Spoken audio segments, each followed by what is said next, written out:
And good morning. We are live on YouTube. We are going to bring in our Facebook groups, Atlanta Falcons fan on all Falcons. If you haven't checked that out, give us a like on there. Give us a follow. And Scott Kennedy Sports on Facebook. As soon as we get those in, we will get started. And that one didn't hit on the Falcons, the All Falcons page. Let's try that one again. And that one is now live. So welcome in, everybody. Good morning. Happy Monday. I hope everybody had a great weekend, a bye week for the Atlanta Falcons in a soggy Atlanta and Southeast. I don't think it stopped raining since the Falcons last played. But I hope everybody had a good weekend and is ready for some Falcons football. I know with the bye week, you're like, oh, what are we going to do? What are we going to do? What are we going to talk about? There's always something to talk about. They always make news. And the big news, obviously, this week was that Arthur Smith named Desmond Ridder the starting quarterback of the Atlanta Falcons. We mentioned last week, we did our pod around it, that his tune totally changed after the game. For him to say all spots are open, we're going to evaluate everything during the bye week. All of that was totally different than the snarky, why are you even asking this? Quit asking. This is Marcus Mariota's our quarterback, and there is no situation. So for him to basically say it's all open, that was throwing up a big flag. That was everybody. That was a big deal for him. And he did. He made the change. So Desmond Ridder, with 4 games left, the Falcons are 5-8. And strangely enough, 1 game out of a playoff spot. I think they're also 1 game out of last place in the South. But the 6-7 Tampa Bay Buccaneers are leading the division. And I think everybody else is 5-8. So it's tight. But again, you've lost 3 straight with Desmond Ridder with Marcus Mariota while you're in the hunt. It's not because you're winning games because of Marcus Mariota. So I might have liked to have seen this change after the Carolina Panthers on Thursday night when Marcus Mariota played really poorly. But the change has been made, and it was fairly obvious that it was coming based on his comments last week. Mark Linnemood has come in on YouTube, and he's in. He says, welcome in. And Mark, huge fan, says, I didn't see the Falcons game. That's okay, Mark. No one did. They were on the bye week this week. So they had a very, very late bye. Excuse me while I take a sip of this coffee. Patrick, our friend over in Hawaii, keeps his coffee up at Lion Coffee. So check him out at lioncoffee.com. Joe Cannon coming in on Facebook has already given us that like and spreading the love to those Facebook algorithms. Says, great morning, Scott and Nick, when he chimes in. Yeah, Nick will be here just any minute as he gets ready for today. And want to talk about, in the 30 minutes we've got this morning, what can we expect from Desmond Ridder? What are the realistic expectations? And can he or will he cement a spot as the 2023 starter? Because frankly, that's best case scenario. Someone asked me that yesterday. So what's the best case scenario for the Atlanta Falcons? I'm like, well, the best case scenario is Desmond Ridder, who's on a 3rd round rookie deal, goes in and lights it up and cements his spot next year. So the Falcons can use what presumably looks like a top 10 pick. They can use that to build a team around him because they've already got their quarterback.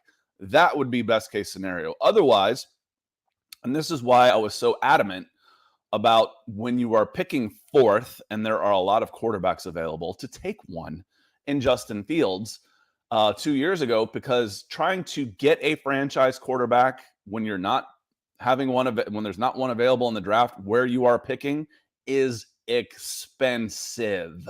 Either expensive in the trade up that you have to do to get up into the top 5 to try and get that guy, or in the free agency, or you don't get franchise quarterbacks in free agency, or to try and trade for one. We've seen how much they cost. Who costs a lot around here is this guy, is Nick Kendall.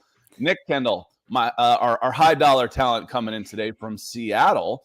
I just posted a little note in Seattle, Nick, that Adam Schefter posted the standings, which has the 6-7 Tampa Bay Buccaneers leading the NFC South. And, people were bagging on it. I'm like, hey, the South 7-7 against the West, and the Seahawks are 0-4 against the NFC South. I don't want to hear it. So good morning, Nick. Appreciate you being here this morning. Yeah, good morning, man. If I'm a high expensive talent, then hopefully you guys aren't going to start treating me like Russell Wilson, not delivering. But appreciate you guys coming in. That's a low blow considering he played pretty well and gave it his all yesterday, and hoping he's feeling well. But yeah, no, happy Monday and that much closer to Christmas. Excited, like I won't be here. What is it? A week from today, the 19th. Yes. So that's my little Christmas break there, but for a couple days. But yeah, good to come in and excited to talk some Falcons. And you had some interesting stuff going in there. I'm excited for the Ritter era. Mhm. Say that 10 times fast to start off in Atlanta. Question is, how long will this era last? Yeah, and that is the big question. Again, he's a Yeah, third round pick. Typically, you don't say, "Oh yeah, our third round rookie is going to come in and be the starter." That's the good news is that's kind of how low the expectations have been set at the quarterback position. And for one reason, people were so ready for a change for Matt Ryan that they're ready for anything. It's like anything yeah, new is good. The opposite of the Crudes. Anything new is good. That's going to be good for us. And then Mariota came in and played okay. He wasn't great. He was okay. Um, and Mark says he's a Broncos fan. He's just here to support our channel and catch some football inside. Well, we appreciate it, Mark. And I've as I've gotten back into the NFL side of things, I find myself watching other games. I'm like, if it weren't for fantasy football, I'm not sure how much everybody would watch all of the other games, but I'm starting to watch all of the other teams play, it's fun. because I Yeah, was college and NFL and high school recruiting for so long, dabbled in NFL drafts some, and now I'm pretty much full time NFL right now. So I'm enjoying getting to know all these other teams. And Joe comes in. He says, if Ritter can come in and produce similar to how Purdy did last night, I'll be happy moving forward with him. And that might be the type of now that Debo's got a high ankle sprain, though, that's a little bit scary for him. That's 4 to 6 weeks on him. Purdy was San Francisco, right? I didn't watch the yep. 49ers. Yeah, he looked But I amazing. did read that Debo's out for 4 to 6 weeks, which will be just around playoff time. Yeah, no, it's Purdy played amazing. I think if that's your bar, that's pretty unfair because the situations are night and day difference. I do think Atlanta actually has a better overall offensive line right now than the 49ers, but the 49ers scheme is so easy for a quarterback. It's the most quarterback friendly scheme in football. I mean, we saw what Kyle Shanahan's done with like CJ Beathard and Nick Mullins and like all these Jimmy quarterbacks. And also Garoppolo is a 700 winning percentage quarterback with him. I yeah, that's one reason I'd be so skeptical about trading big for Jimmy Garoppolo because once you take him out of that system, I don't know how it looks. I mean, they also probably have with Deebo Samuel out there the best overall assembly of weapons. I mean, Brandon Ayuk would be a number one on half the teams in the NFL. Mhm. Deebo Samuel, Christian McCaffrey's a menace out there in that scheme. George Kittle is arguably the second best tight end. Kyle Juszczyk is arguably the best fullback. I mean, it's a really great system for Purdy, and he looked great out there. Don't get me Mhm. wrong, but one game and how well he's set up, I think, is a little bit over the top. And I think that's unfair to expect one for one with Ritter. No, but that's okay. I think that's kind of the hope Yeah, well, is, yeah, the hope. because the Falcons have brought in a good system and they've invested on the offensive side of the ball. And the defense has been hung out to dry, which is Yeah, why you're hoping the best case for the Atlanta Falcons is that Ritter comes in and plays really well. He's like, okay, mhm, this is our guy. We can win with this guy. And you've got a healthy Kyle Pitts, a second-year Drake London, Cordero Patterson, 1, 2, and 3. That's three pretty good weapons. I'd like to have another one. I would like to yeah, have a different skill set, a wide receiver with 10,500 speed, 10,200 speed. I would like to have yeah, kind of a stretcher out there, not that way. Someone who stretches as a yeah. stretcher, not the injuries we've seen. Um, and then really start shoring up the defense. Nathan says, good morning. So good morning, Nathan. Appreciate you being here. And 100 realists, I think that's a 100, or is that Lou realist? Says, I'm glad we finally get to see how Desmond Ridder is going to do as an NFL QB. Excited to see if he's our future or not. And he says, good morning, by the way. And I am too, again, because you're going to come into this. You should have a top 10 pick and plenty of money. How do you want to use it? It would be so nice to see him come in because he played, Nick. He played great in the preseason. He played great in the preseason. Yeah. That is preseason, but that's still a rookie quarterback. We've seen guys come out there, and he definitely didn't have that deer in the headlights thing. And now he's got 4 months under his belt since then, where he's a rookie in playing time, but he's They've brought him along slowly. And again, we're not talking about a top 5 pick here. This is a guy who fell in the 3rd round. I've got video from him on Senior Bowl. I wanted to show everybody again real quick. Just a couple of the throws on him. He really caught my eye down there. There was so many varying takes on what people liked and what they saw. But when I was watching him down there and saw him moving and throwing on the run with the waggles, the bootlegs, and his straight ahead speed, I was like, okay, I like this guy. And I got him confused a little bit with Carson Strong when I was learning who they were. And I was like, no, I like Carson Strong. I was like, no, this is the guy I really like. Was Desmond Ridder. I thought he was the most consistent player out there. I think this is when Trevor Penning about kills somebody. Hey, throwing over the middle. You've seen that before, right? Nick, but I think you're going to get more consistency, more accuracy passing on balls that are 15 yards down. I think I saw a stat from Ritter that he was 1 for 20 or 1 for 30 on balls beyond 20 yards. That's bad. That's bad. I'm not saying you need to be 50% or above on those home run shots, but 1 for 30 that's terrible. So Ritter, the bar hasn't been set very high. The rest of your schedule isn't all that tough. He could go in and win some games and look pretty good. I'm very interested to see him play against this and on the road against the Saints. Welcome to Atlanta, kid. Yeah. I liked Ritter coming out. I thought he was probably one of the safest quarterbacks in the last class. He has enough athleticism. He can gain ground quickly and enough arm talent. Now, he doesn't have a howitzer by any means. And some of you talked about the deep ball accuracy, not incredible, but I'm excited to see what he does down the stretch here. And it's going to be a really interesting offseason conversation, regardless of how he plays, because I would argue that 4 games is not enough to make or break the decision with the franchise unless he comes out there and has like 4 Patrick Mahomes-like games. Right. And that's an unrealistic expectation. It's not even an expectation. It's setting the bar to the point of almost no doubt. Even then, it's like, okay, 4-game sample size, not a lot of tape on him. We've seen this story before. A quarterback comes in and looks amazing, and then they have a year to scheme around him. It's like, oh, he really struggles at reading this coverage or this kind of pressure or et cetera, et cetera. So we'll see how it plays out, but it's definitely Falcons fans should be excited because this is the start of a new era regardless and direction at the quarterback position. We got Liquor with Lenore coming in here saying, good morning. Let's go. # Ritter time. Thank you, LWL. We also got Millie Mills. Millie Mills coming in saying Jacoby Myers might hit free agency this year. How would y'all like that next to London?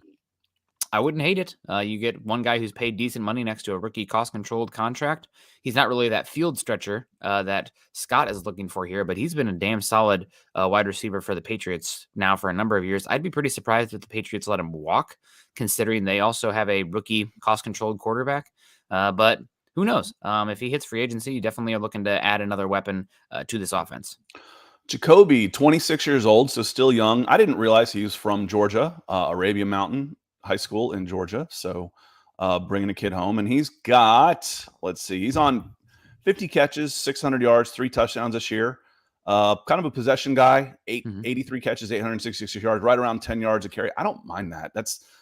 I feel like, again, I've made this comparison before, and I know it's early, but I feel like Drake London would be a great John Taylor to Jerry Rice or Alvin Harper to Michael Irvin. Again, that's just a way of saying a phenomenal number 2 in all of those old 2 wide receiver sets, the old days, the 49ers and the Dallas Cowboys dynasty, where he's a legit number 2. Now, the thing is Kyle Pitts could be a legit number 1. So again, Millie, I'm interested in shopping in the $4, $5, $6, $7, $8 million range for some impact players instead of the veteran minimum 1.2 million guys that the Falcons have had to do the last 2 seasons.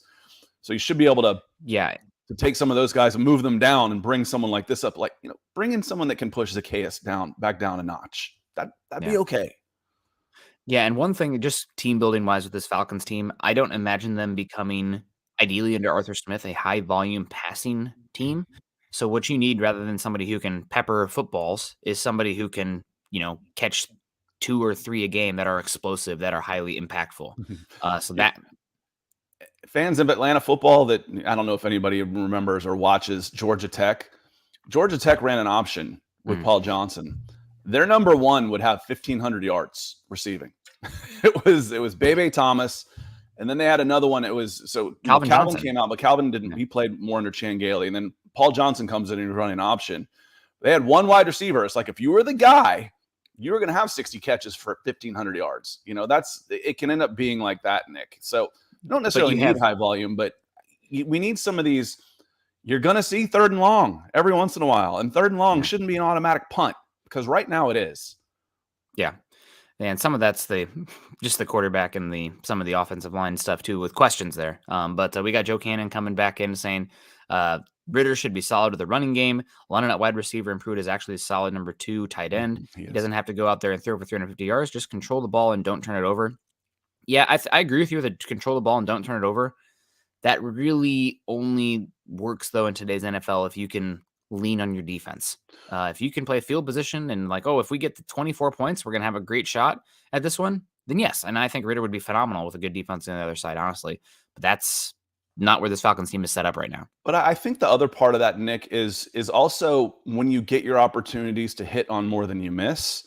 Mm-hmm. And we saw Mariota miss on those. It's like, he was 15 of 25, but he missed 5 guys that were pretty open that would have been 18 to 25 yard gains on those like that were not hugely difficult throws, rollouts and, a drag route going middle of the field that all of a sudden those become chunk plays that the Falcons aren't getting right now.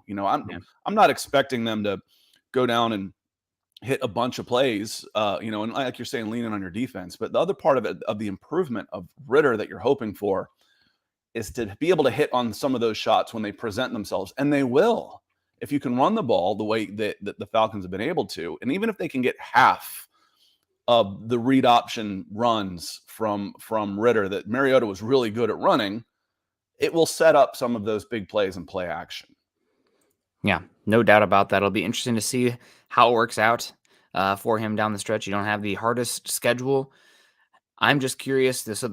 Let's say hello to Albert first. Albert Knopper's coming in saying, great game yesterday. Yeah, Falcons didn't lose. That's great. Now, Broncos obviously mounted the crazy comeback and ended up falling short, but some good feelings there in Broncos country. You had Jason L coming in saying, loved seeing Tom Brady or Tampa Bay or both struggle yesterday. Yeah, my God, man. DeMeco Ryan is I always get DeMeco Ryan, DeMarco Murray, Nick Kendall. I don't know what's going on. But man, DeMeco Ryan, he is going to be a head coach next year. I know a lot of people in Broncos country really want, offensive minded head coach or somebody with experience. I just want somebody who's a good coach. I don't give a hoot. I think if you react too hard one way and lean the other way, the overreaction is you're going to miss somebody who's great in the options. So DeMeco, I'd love him in Denver. Well, it goes into what you talk about with the draft. If I go in targeting one specific position, then I might miss on somebody else, that could be better. It's like, I can't go into the draft saying, I got to come out of this with an offensive tackle in this spot. Well, offensive tackle might not be the right guy when I'm picking at 11. I may need to get somebody else. So best coach available. We're going for the old BCA on this one for sure. So culture guy. Michael Ranquillo coming in says, good morning, Scott and Nick on the Falcons podcast. Appreciate you being here. Thank you, Michael.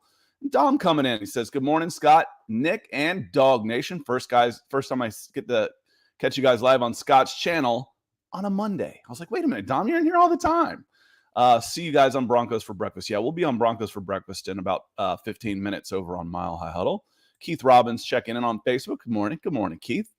Mark saying goodbye. And DeMeco Ryans, man, you guys are killing it. It's pretty easy. I'm pretty sure it's just DEMECO, DeMeco. I think you're right. DeMeco Ryans would be a perfect fit for Denver. But I listened to the announcer butcher Giro Evero's name so badly yesterday. I had to replay it. I was like, it's one of those where, if you put the wrong emphasis on the wrong syllable, that was it's like he sounded it all right, but it was Giro Evero. No, he also got Vero. I was like, what is he, Italian? Well, it was bad. It was bad, but DeMeco Ryans. I was listening to a interview with Daniel Jeremiah the other day, and he said he's only written in his scouting reports 2 times in history that this guy would make a phenomenal head coach. Once with Luke Kuechly and once with DeMeco Ryan. So he'll be forever in my memory bank because Patrick Willis and D'Amico Ryans were at Alabama and Ole Miss, reverse those at the same time. And when I was at Scout, we did a conference player of the year, and I gave it to linebacker Patrick Willis. And mainly because he played like 4 games with a Q-tip on his hand. He had a broken wrist and had the club on there. I was like, dude, and my friend that I worked with was a big Alabama guy. He's like, see, this is why, the Alabama fans don't necessarily trust you, because everybody else is going D'Amico Ryans and you go Patrick Willis. I'm like, tell me I'm wrong with going Patrick Willis on this. Patrick Willis is a beast. I'm like, I'm not going to argue with you about D'Amico Ryans, but Patrick Willis was ahead of him in virtually everything and did it with one arm. Yeah. Both can be great. Yeah, exactly. It was, tell me that Patrick Willis doesn't deserve it. Desmond Ridder. We have expectations down the stretch here. Obviously, we got Steve Kennedy first coming in saying, good to see you. Morning to you, Steve. Always nice of you to pop in and say hello. We also got Michael E coming in saying, what free agency are you looking for the Falcons this offseason? Michael, I'm not going to lie to you. Given how much the free agency class changes before free agency starts with, the top guys, 80% of them return back to their team, and the cuts that happen, I don't pay attention to what the market looks like until we're right on the doorstep of it. But I think we more so have an idea of the positions you're looking for on this team. And right now I would say that obviously we talked about it a little bit already. Wide receiver has got to be way up there. Offensive line depends a lot on what happens with Caleb McGarry, but I think he's going to be back. I'd be shocked if he's not back. Maybe a left guard out there. I think he'll be back too. Yeah, and then it's the defensive side of the ball. How can we solidify the defense? I don't think you're looking to pay linebacker, considering you have an investment there. But if there's a good quality edge on the market, you pay him.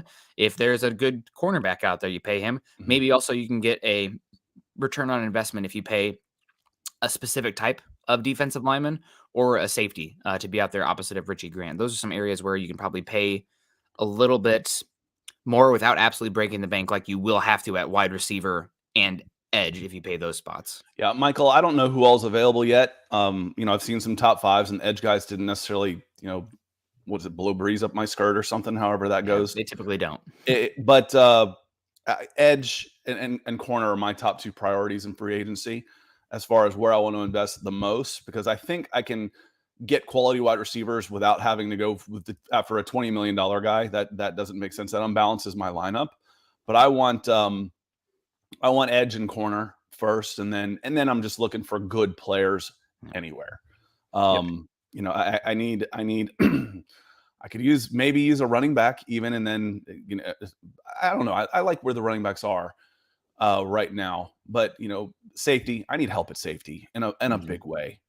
Corner, I need at least one more corner, maybe 2. I need more quality defensive linemen, so I'm not throwing the 3 guys on the field in the third quarter against the Pittsburgh Steelers were an undrafted rookie and 2 guys that were pulled off practice squads earlier in the year. Someone else's practice squads earlier in the year. I'm like, that's got to change, and that's what I mean by shopping in the $1 million veteran minimum aisle that the Falcons have had to shop in for the last 2 years. So that's where you're going to start seeing some good depth, some players. The guys at the top, we'll see, but your floor should be raised for sure. So we'll get into specifics before too long for sure. And Rusty coming in. Good morning, Rusty.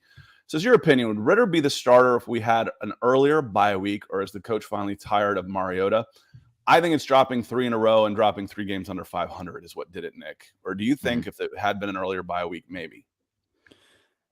I think if the Falcons team looked worse under Mariota and he had an earlier bye week, then maybe. But given all the parameters, I think that this makes some sense. They were trying to give him enough of a sample size and a bye week to get fully ready where they can, install, really work with Ritter, getting everything comfortable for him. It's definitely possible. But I mean, who's to say? We're not accessing practice.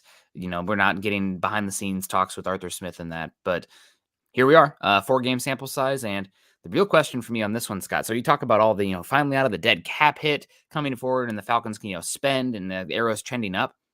This is probably, if everything goes right, and you'd assume that things are going to continue to trend up, because why not? They have been over the last couple seasons. This might be the highest you pick in a long time. Does that change the conversation with the quarterbacks in this class? I mean, how many That's where it matters. That's when it's going to be Yes. up to Ritter. Yep. What would it take for Ritter to say, okay, I don't want to go after a quarterback?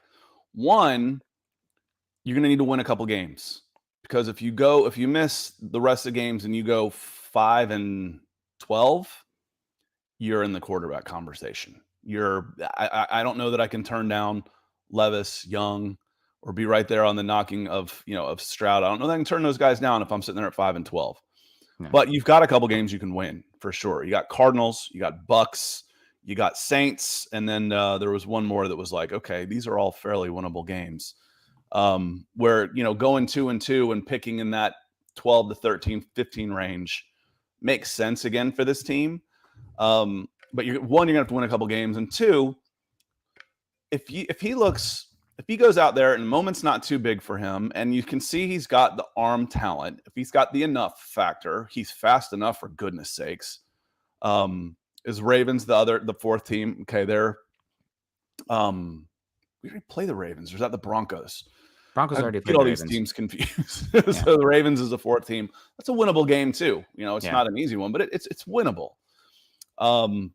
That you need to go at least 2-2, or else you're really, really looking hard at a quarterback, because again, it's expensive to pass them up. So Levis comes into the picture, Young comes into the picture, Stroud comes into the picture. If you're picking at 15 and CJ Stroud's still there, I don't know that I would want him. If that's where the evaluation ends up, I might be better off with Ritter. Ritter needs to look like the moment's not too big for him. He needs to make some NFL throws, and by that I mean, can he make the opposite hash out 20-yard out route when it matters? How is he at commanding the offense, the pre-snap reads, those type of things, holding onto the ball? And then I think, all right, we'll be okay here. I can start building around this guy. I can start not necessarily building around him, but I can build up the rest of my team that it's good enough that he's good enough for me to be a playoff contender. So I want to see competency for one thing. I want to see him take advantage of the throws that he should make. And that's the one where we're missing on Mariota, is he's missing guys. He's doing, at the end of the day, the numbers are okay, but then you watch and you're like, man, that was an easy shot. Yeah. That was, dropping a ball in. It's a throw he should have made.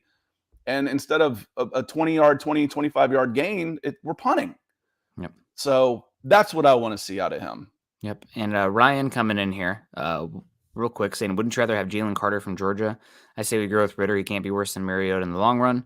I don't think you're going to be in range for Jalen Carter. I think there's 4 quarterbacks of intrigue that you can have discussions about. Jalen Carter is going top 3, top 5. I don't think you guys have won too many games to be in the Jalen Carter conversation, in my opinion. Yeah, and if you go 0-4 with Ritter, you're probably going to think I'm going to need a quarterback. This team's good enough that he should be able to, if he's decent, you should be able to win a couple of these games in the last 4, at least one that would knock you out of the Jalen Carter range. Yeah, if Ritter's league average, if he's 15th at the end of the day, for his career, I'd be okay with that, and give me Will Anderson and Jalen Carter. give me those guys. And Nathan says, I'd love to see Carter in Atlanta, but I think he goes top 5. Yeah, top 4. You might go 1. I would say 2 quarterbacks, Will Anderson and Jalen Carter, are your top 4, I think. Yep. Yeah, absolutely. I think if I was the Texans, given how terrible that team is, I might make the argument that you take Jalen Carter 1 overall, and you're going to be picking back up in the top again in 2024. So if you don't love these quarterbacks, then take the best guy. It's the Myles Garrett conversation. Like, oh, it's the obvious best player in the draft. We'll take him. Well, it's for me. Houston is going to need Houston's taking a quarterback. They also have the Browns pick, so they don't have to force it with 1 overall. But they're going to take a quarterback 1 overall. So you're looking at the Seahawks. Maybe Seahawks is number 2 right now. Bears, Detroit. Detroit will probably take 1. So you're looking at Bears. What you want to do if you want to trade down is find who is the highest pick that doesn't need a quarterback, and that's your big trade down candidate. I think Houston would take a quarterback number 1 overall. They're not going to risk. They have to have a quarterback. They're not going to risk not getting the one they want. We'll see. I from what I've heard, this just the whispers starting to come around this team or around the draft right now. People are not nearly as high on these quarterbacks as the media are. There's some questions with CJ Stroud and his ability to handle pressure and his athleticism. There's questions about Bryce Young's overall arm talent and the fact that he's 5'10". I love Bryce Young. I love him. Yeah, I there's do. questions. I just think he's just, when we talk about the it factor, and we'll get into it on Broncos for Breakfast here in just a minute. We got to get going. How many times do you see, we talk about arm strength, mechanics, delivery, release. Man, Patrick Mahomes beat you with things that you don't scout. Yeah. The whip around, he's dealing short to second to turn 2 for a touchdown pass. And Bryce Young just has it. He's got all of those things. Anyway, on that note, we've got to get going. Completely agree that Houston take and going for Carter. Yeah, or Will Anderson. We'll see. We'll see. Again, people, whatever you think a quarterback's going to be drafted, like cut it in half. It's like, oh, he should go 30. Yeah, he'll go 15. He'll go, oh, he should go 2. Yeah, he's going 1 then. It's like a 1.5 factor that it's a multiplier on the quarterback position. On that note, real quick, my expectations for Desmond Ridder are I think he's going to be competent. I think he's going to hit on some of the bigger plays that have been available to this team because of the success of the running game and the play action. I think he can go 2-2 over the course of the next 4 games, and I think he can beat the Saints in New Orleans. The Saints aren't a great team. Falcons probably should have beat them in week 1 and threw that one away. That he can go in there and take advantage of some of these things, and we can really start taking a look. Hey, the Falcons' weapons on offense aren't all that bad. Short of 1 wide receiver, quarterback looks okay. Let's pour some resources into the defense. That's what I'm looking for over the course of the next month. Yeah, go out there, be competent, protect the football, run the offense, don't do too much, and you can play winning football with him. I do think he's more, again, his style of play, especially with the physicality of the run game and that aspect that he brings as well, complements better to a really strong defense on the other side versus a drop back 40 times, throw it around the yard kind of offense, which the Falcons are far from. But you can turn around a defense pretty darn quickly if you have the resources. Yeah, and you have cap space and draft picks. So and it takes 1 or 2 guys. I need a difference maker on defense because, again, you've got 11 players on offense. If one of them blows their assignment, the play's dead. If I'm on defense and I got 10 guys that fall down, but I got 1 guy that goes, I got Lawrence Taylor going and sack the quarterback, I just won the play. So you need a couple difference makers on defense. The Falcons they don't have them short of maybe AJ Terrell. And you can scheme. It's easier to scheme around corner than it is to scheme around an edge guy that's breathing down your quarterback's neck. Yeah, we can get into that a little bit more later on. We got Freed Bird Fly coming in saying after 8 years, can the Falcons finally get us a superstar pass rusher? Yeah, you probably need to keep losing. There's this class though coming up, but we talked about obviously Jalen Carter and Will Anderson, but you got the 2 Clemson guys as well, and Tyree Wilson at Texas Tech is thought of pretty highly. And Arnold Ebiketie is good. I think he'd be a good Robin to someone else's Batman. Yeah. I don't know that he's the true number 1 guy, but he's been a good player. He does. That's been a good pick, especially in the second round. On that note, we got to get out of here. We got an hour on Wednesday that we'll go, an hour plus. We'll go as long as we need to. Like to go a little bit longer, but we got to hop over to Mile High Huddle right now to talk some Broncos Chiefs. So we'll be back on Wednesday morning at 9 a.m. for a long discussion as we take a look forward to the New Orleans Saints, dive a little bit deeper into Ritter and this Falcons team, and we can always start talking offseason whenever you want to. So on that note, appreciate y'all being here, and we will see you on Wednesday.